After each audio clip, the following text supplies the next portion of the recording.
여러분 반갑습니다. 오늘도 발표와 강의를 통해서 많은 것을 깨닫고 은혜 받는 복된 시간 되기를 바랍니다. 특별히 오늘은 그 발표 주제가 죄와 사망의 문제인데 제가 발표하기 전에 이걸 좀 강조하겠습니다. 우리 지금 수행하고 있는 이 과목 자체가 창의성과 문제 해결이지 않습니까? 물론 우리가 창의성에 대해서 집중적으로 공부를 많이 하고 있는데 중요한 건 이 문제 해결에 있어서 조금 창의성과 다른 인간의 근본적인 문제를 오늘 또 특별히 또 강조하고 싶습니다. 삶을 살아가면서 우리는 수많은 문제를 만나게 되죠. 뭐 가정에서든 정치 분야에서든 과학이든 예술이든 기업이든 또 학교에서든 수많은 분야의 문제를 해결하기 위해 우리는 창의성이 필요합니다. 그런데 죄와 사망의 문제는 수많은 문제 중에 하나가 아닙니다. 모든 것을 집어삼키고 모든 것을 앗아가고 모든 것을 잃게 되는 인간의 가장 근본적인 문제입니다. 사실 이 문제는 과학도 의학도 어떠한 창의성도 해결할 수 없습니다. 그러나 성경은 이 문제가 어디서 또 왔고 또 해결책까지 제시를 하고 있습니다. 지금 온 세계가 지금 코로나 때문에 죽음의 두려움과 공포에 막 지금 난리를 치고 있는데 물론 그 백신을 통해서 코로나를 이렇게 해결하는 문제도 중요하죠. 그러나 코로나 해결돼도 결국 인간은 나중에 우리가 달리는 기차로 비유를 하자면 기차의 착지는 종착역은 죽음입니다. 죽음. 그래서 이 문제를 여러분 경홀히 여기지 말고 좀 진지하게 학생 발표를 들으시고 생각도 하시고 또 해결책도 깊이 알아보시는 복된 시간 되길 바랍니다. 일단 강의를 듣겠습니다. 안녕하세요. 이번 6주차 발표를 맡게 된 4조 민지현입니다. 저희 조는 자료조사 3명, PPT 제작 1명, 발표 1명으로 역할을 분담하여 발표를 준비하였습니다. 비대면으로 발표를 준비하다 보니 처음 의견을 수렴할 때에 어려움도 있었지만 조원들과 소통하고 협력하며 발표 준비를 잘 마무리할 수 있었습니다. 저희 조가 발표할 주제는 죄와 사망의 문제입니다. 먼저 죄란 무엇인지, 성경 속 죄의 종류에는 무엇이 있는지에 대해 발표한 후 사망이란 무엇을 의미하는지, 사망과 죄의 발생 원인은 무엇인지, 마지막으로 죄와 사망에서의 해방을 위해 어떻게 해야 하는지에 대하여 발표하겠습니다. 죄란 규범이나 윤리에 어긋나거나 반하는 행위, 잘못이나 허물로 인하여 벌을 받을 만한 일, 또는 하나님의 계명을 거역하고 그의 명령을 따르지 아니하는 인간의 행위를 말합니다. 기독교적 관점에서는 하나님이 보시기에 어긋나는 행동이나 생각이라면 모두 죄에 해당되며 죄의 종류에는 살인, 강간, 도박, 사기 등 다양하지만 하나님을 믿지 않고 불순종하는 것이 가장 심한 죄입니다. 성경 속 죄의 종류에는 원죄, 자범죄, 고범죄, 성령회방죄가 있습니다. 먼저 원죄란 아담과 하와가 하나님의 말씀을 거역하고 지은 불순종의 죄를 말합니다. 다음으로 자범죄란 죄로 인해 에덴에서 쫓겨난 죄성을 가진 사람들이 이 땅에 살면서 지은 죄입니다. 고범죄는 고의적으로 범하는 죄로 자기 목적을 이루기 위해 의도적으로 계획해서 짓는 죄, 상대를 깎아내리기 위해 악한 마음으로 짓는 죄를 의미합니다.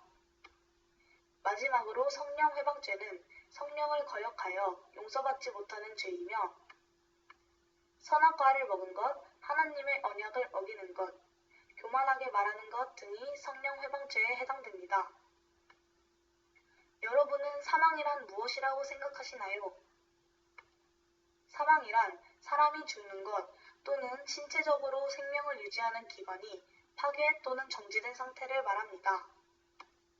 기독교적 관점으로 바라본 사망은 영적 죽음과 영원한 죽음으로 나눌 수 있습니다.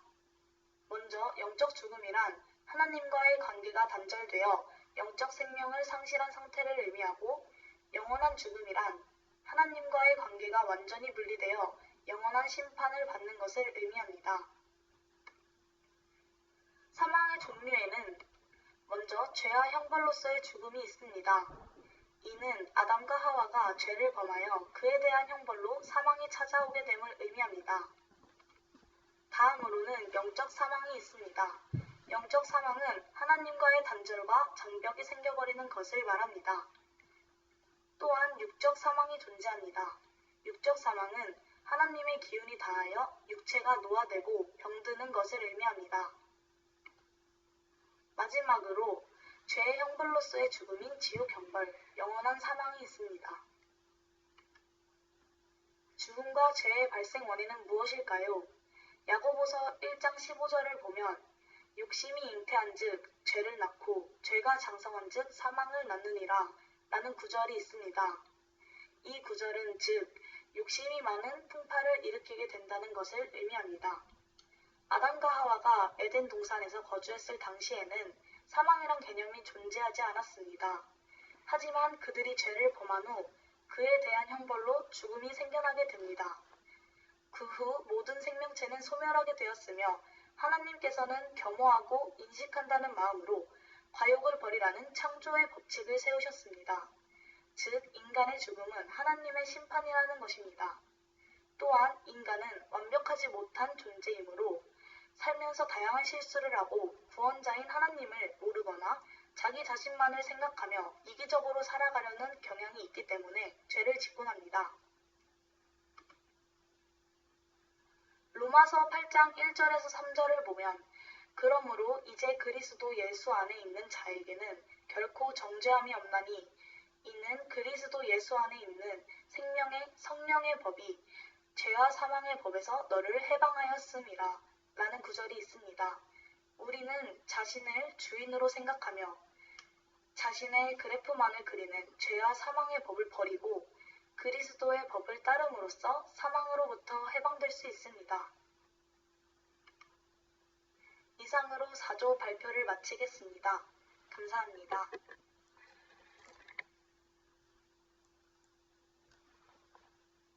예, 학생이 그 죄와 사망의 문제를 성경적으로 특별히 죄와 사망에 연관해가지고 잘 설명했습니다.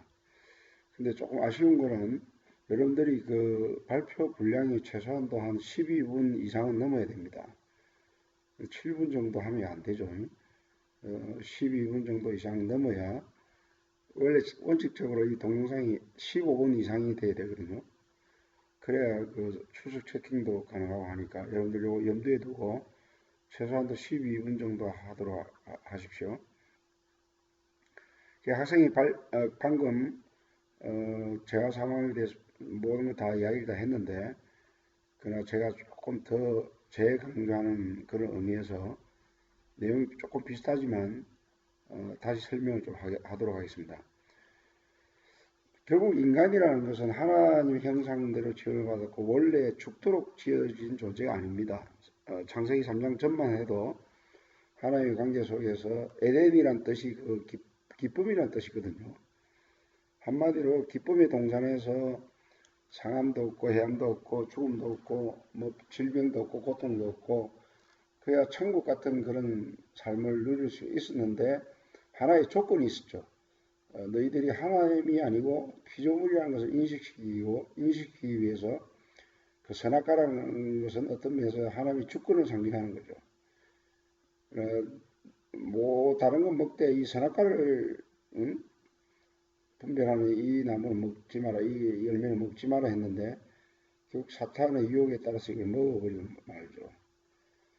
그 이후에 그 죄로 말미암은 여러 가지 어떤 심판의 어떤 내용들이 나오는데 창세기 3장에 보면 에덴 동산에 적각 추방이 되고 하나님의 그 관계에서 단절이 되고 그 다음에 환경의 저주가 찾아오죠. 가시와 엉겅퀴라는 이 표현이 창세기 3장에 있는데 이것은 환경도 저주를 받았다는 이런 내용입니다. 그래서 노동의 수고. 만약에 죄를 범지 않았으면 노동이 즐거운 노동이었었는데 수고로운 노동으로 변해버렸고 해산하는 고통도 마찬가지죠. 죄를 범하지 않았으면 아마 여자분들이 웃으면서 즐거워하면서 애를 놓을 수 있는데 이제는 어마어마한 고통이 뒤따르는 그 해산의 절차를 밟아야 되고 그 다음에 마음에 이런 게 없었던 두려움과 부끄러움들이 생겨났고 이런 것들은 하나의 죄로 말미암아 일어나는 여러 가지 다양한 현상들을 이야기하고 있는데 그러나 가장 큰 결과는 바로 죽음입니다. 이것을 먹는 날에는 정령 죽으리라는 죽음이 찾아왔죠. 그래서 아래에 있는 이 성경 말씀을 여러분들 앞으로 외웠으면 좋겠어요. 다음에 내가 시험을 칠 때 특별히 죄와 사망에 연관된 그런 주제에 대한 걸 내가 반드시 시험을 낼 건데 이런 성경 구절을 반드시 외우시길 바랍니다. 그러므로 한 사람으로 말미암아 죄가 세상에 들어오고 죄로 말미암아 사망이 왔나니 모든 사람이 오자가 생겼습니다. 죄송합니다. 죄를 지었으므로 사망이 모든 사람에 이르느니라. 모든 인류가 아담의 후손으로서 마치 콩 심으면 콩이 나고 팥 심으면 팥이 나듯이 죄인이 아기를 놓으면 죄인이 되는 식이죠. 그래서 한번 보십시오. 우리 인간들 보면 아무리 교육을 많이 시켜도 다 이상하게 아주 고범죄를 범하고 뭐 아주 학위를 아주 어마어마한 박사학위 받은 사람들이 죄를 안 범할 것 같아요. 천만의 말씀. 배운 사람들이 더 교묘한 죄를 많이 범합니다. 여러분 정치 분야 한번 보십시오. 얼마나 사람들이 진실하지 못하고 서로 헐뜯고 비방하고 잘한 것은 좀 칭찬도 해야 되는데 그냥 상대방만 잘못했다 하고 자기들이 잘못한 것은 잘못했다고 인정도 잘 안 하고 여러분 이 사회 자체가 여기 보면 너무 이상하지 않습니까? 조금 말이 다른 쪽으로 갔는데 죄송합니다. 일단 그 학생의 그 발표 가운데 중요한 것은 죄와 사망의 관계를 정확하게 설명했다는 것은 칭찬할 만합니다. 바로 이 내용이죠. 그래서 여러분 죽음에 대해서는 좀 명확하게 공부할 필요가 있는 게 이 죽음은 세 가지 분야가 있다 그랬죠. 육적 죽음이 있고 사람이 살다가 죽지 않습니까? 이 죽음은 육체와 영혼이 분리가 됩니다. 영적 사망은 무슨 뜻이냐면 하나님과 인간의 분리를 영적 사망이라고 하고 영원한 사망은 이것도 오차가 생기네. 죄송합니다. 하나님과의 영원한 분리를 말하는 것이죠. 계시록에 보면 그 죄의 문제를 해결받지 못한 자가 영원한 불못에 던지우는 그런 무시무시한 말이 적혀 있는데 그 백보자 심판에 생명책에 기록되지 못한 자가 영원한 불못에 던지우는 걸 이야기하면서 둘째 사망이라는 표현을 하고 있습니다. 사실 이 세 가지 중에서 가장 무서운 죽음이 바로 영원한 사망이에요. 영원한 사망. 죽고 나서 죽으면 다 모든 게 끝인 줄 알았는데 죽고 난 이후에 또 다른 영원한 심판이 있다는 게 얼마나 무서운 이야기입니까? 하여튼 성경은 그것을 계시하고 있습니다. 그래서 우리가 죽음에 대해서 조금 우리가 상고할 필요가 있는 게 진화론에서는 죽음을 단순한 자연현상으로 봅니다. 그래서 죽음을 일종의 소멸로 봅니다. 소멸. 죽음은 이제 다 없어지는 걸 생각하죠. 이 진화론이 이게 참 무서운 가치관인 게 죽음은 다 그뿐이다 생각하면 사람들이 못할 것이 없죠. 여러분 미국에 보면 총기 난동 사건 보면 총으로 막 수많은 사람을 쏴 죽이면서 자기도 자살하지 않습니까? 그럼 죽음은 끝이라는 그런 생각 때문에 그렇게 하는데 천만의 말씀. 죽고 난 다음에 반드시 하나님 심판대에 서야 되는 그런 내용을 성경은 말합니다. 한 번 죽는 것은 사람에 정한 것이요 히브리서 9장 17절에 반드시 그 후에 심판이 있다고 이야기합니다. 불교는 또 이게 너무 이게 잘못된 게 죽음을 윤회설의 한 과정이라고 생각합니다. 이 땅의 삶의 질에 따라서 어떤 때는 짐승이 또 사람으로 태어나고 사람이 또 짐승으로 태어나고 이렇게 계속적으로 윤회적으로 반복된다는 이야기인데 그거는 인간의 어떤 누가 상상력에서 이걸 지어낸 말이지 성경에서 계시한 진리는 절대로 아닙니다. 여러분 절대로 한 번 산 인생이 다시 태어나는 경우는 없습니다. 성경이 그걸 이야기하고 있습니다. 한 번 있는 인생입니다. 그만큼 저와 여러분들은 딱 한 번 태어났고 한 번 딱 사는 겁니다. 지금 하루하루의 삶이 너무나 중요하죠. 이 천주교 같은 경우에도 물론 약간 성경적으로 약간 천주교는 그래도 성경을 가지고 하다 보니까 비슷한 경우는 있는데 천주교도 성경적으로 잘못된 부분이 참 많거든요. 특별히 그 연옥이라는 이 부분은 천국과 지옥 중간 사이에 있는 연옥, 이건 성경에도 없는 이런 걸 지어내 가지고 연옥이 있다는 식으로 가르쳐서 마치 그 죽은 아버지나 할아버지나 그 밑에 자식들이 이 땅에서 헌금을 많이 하고 뭐 신앙생활 잘하면 또 그 사람들을 위해서 기도하면 이 연옥에 있는 사람이 천국으로 간다는 식으로 가르치는데 이거는 너무나 터무니없는 주장이고 없습니다. 성경적인 바른 가르침은 사후의 세계는 천국과 지옥을 분명하게 말하고 있습니다. 결론입니다. 모든 사람이 죄를 지었으므로 모든 사람이 사망에 이르렀다. 지금 전 세계적으로 코로나 때문에 사람들이 죽음의 두려움과 무서움에 휩싸여 있지 않습니까? 사실 우리도 지금 이 대면 수업을 계속해야 되는데 이 코로나 위험 때문에 지금 만나지도 못하고 이렇게 앞으로 어떻게 보면 한 학기 동안 계속 이렇게 인터넷 강의를 해야 될 그런 상황인데 사실 뭐 코로나 이거 굉장히 중요하죠. 걸려서는 안 되죠. 그러나 우리가 이걸 생각해야 됩니다. 코로나에 안 걸리더라도 결국 이 땅에서 뭐 장수를 하든 뭐 여러분들이 오래 살든 100살을 살든 뭐 120살을 살든 하나 분명한 것은 죽는다는 사실은 분명한 겁니다. 그래서 인생을 기차에다 비유하면 기차의 종착역은 죽음입니다. 죽음.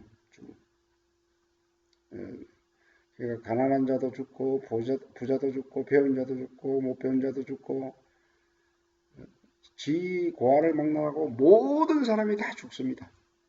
이게 얼마나 서글픈 사실입니까? 이게 바로 죄 때문에 사망이 왔다는 것이죠. 그러나 다행히도 성경은 이런 어떤 심각한 이야기만 하는 것이 아니라 거기에 대한 해결책을 이야기합니다. 처방책을 이야기하는 거죠. 여러분 코로나에 지금 병이 걸려 있는 환자가 약을 하나 먹고 지금 당당 낫는다 그러면 그게 얼마나 희소식입니까? 죄와 사망의 법이란 죄와 사망이라는 바이러스에 모든 인류가 지금 걸려 있는 것이죠. 근데 거기에 대한 완벽한 백신이 뭐냐? 해결책이 뭐냐? 바로 예수를 믿는다는 것입니다. 십자가에 죽으시고 부활하신 예수를 믿을 때 죄의 문제가 해결되고 예수님이 부활했듯이 앞으로 부활된다고 성경은 약속하고 있습니다. 여러분 죽은 자가 어떻게 살아날 수가 있습니까? 상식적으로 어떠한 과학도 어떠한 과학도 죽음의 문제를 해결할 수가 없죠. 그러나 무에서 유를 창조하신 그 전능하신 하나님은 천지를 창조하신 하나님의 권능, 이 우주를 한번 생각해 보십시오. 저 태양만 하나 한번 생각해 보더라도 저 멀리 떨어져 있는 태양이 수천 년 동안 변함없이 빛과 에너지를 계속 보내줌으로 말미암아 지구촌의 모든 생명이 살 수 있도록 하나님께서 만들었지 않습니까? 얼마나 신비스럽습니까? 태양뿐만 아니고 우주에 있는 모든 은하수와 모든 별과 모든 우주를 창조하신 그 권능을 한번 생각해 보십시오. 하나님은 무에서 유를 창조하시는 분이기 때문에 죽은 자도 살릴 수 있는 것입니다. 그래서 예수를 믿게 되면 이 죄와 어렵다함을 얻기 때문에 여러분들이 다시는 심판이 없고 정죄함이 없고 죄와 사망에 보여서 해방된다는 것이죠. 그래서 사도 바울은 예수 믿고 난 다음에 이 죽음에 대해서 굉장히 담대했어요. 사망아 너희가 이기는 것이 어디 있느냐 이렇게 외쳤고 무덤아 비켜서라 그랬고 심지어 감옥소에 들어가서도 언제 죽을지 모르는 상황 가운데서도 차디찬 감옥 안에서 하나님을 찬양하고 기도합니다. 그때 기적이 일어났죠. 천사들이 나타나서 옥문이 열리고 다시 바깥으로 나오는 그런 기적이 일어나는 것을 사도행전에 말하고 있지 않습니까? 여러분 예수를 믿게 되면 이제는 죽음의 두려움이 없는 것입니다. 예수를 믿는 순간 그 죽음이라는 것은 죽음이 아니고 천국 들어가는 인문입니다. 이것을 창의성으로 해결되지 않죠. 예수 믿는 것이 얼마나 귀한지 모릅니다. 한 사람도 빠짐없이 이 기회 때 진리를 받아들이고 주님을 믿는 귀한 역사가 있기를 주의 이름으로 축원드립니다. 감사합니다.